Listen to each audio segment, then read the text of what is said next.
Rajlakshmi ma'am, আপনার ছেলে আর্য সিংহ রায়ের বিয়ের মধ্যেই মৃত্যু যোগ আছে। আর এই কথা শোনা মাত্রই রাজলক্ষ্মীর হাত থেকে ওই থালাটা পড়ে যায়। হ্যাঁ বন্ধুরা, এমনটাই দেখা যাবে চিরদিনই তুমি যে আমার সিরিয়ালের একদম নতুন পর্বের আপডেটে।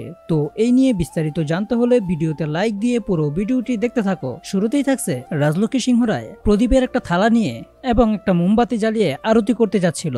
আর ঠিক ওই সময় একজন পুরোহিত মশাই রাজলক্ষ্মী সিংহ রায়ের কাছে এসে বলতে থাকে, মা, আর্য সিংহ রায়ের এই বিয়েতে ফাড়া আছে, আর্য সিংহ রায়ের বিয়েতে তো মৃত্যুযোগ আছে। আর রাজলক্ষ্মী ম্যাডাম এই কথা শোনা মাত্রই তার হাত থেকে পুজোর ওই থালাটা পড়ে যায়। এমনকি পুজোর সমস্ত ফুল চতুর্দিকে ছড়িয়ে ছিটিয়ে পড়ে। রাজলক্ষ্মী অনেকটা আতঙ্কিত হয়ে ওঠে। আর অপরদিকে দেখা যায় অপর্ণা একটা বদ্ধঘরের দিকে অন্ধকারের মধ্যে আস্তে আস্তে সামনে যেতে থাকে। আর আর্য স্যার বলতে বলতেই সে যায়। আর ওই সময়ই পড়ে থাকা প্রদীপের আগুন থেকে অপর্ণার আঁচলে আগুন লেগে যায়। অপর্ণা তখন সেই আগুন দেখে চিৎকার দিয়ে ওঠে। তো বন্ধুরা, এই নিয়ে তোমাদের মূল্যবান মতামত কমেন্ট করো। আর এরকম নিত্য নতুন সিরিয়ালের আপডেট পেতে এখনই চ্যানেলটা সাবস্ক্রাইব করো।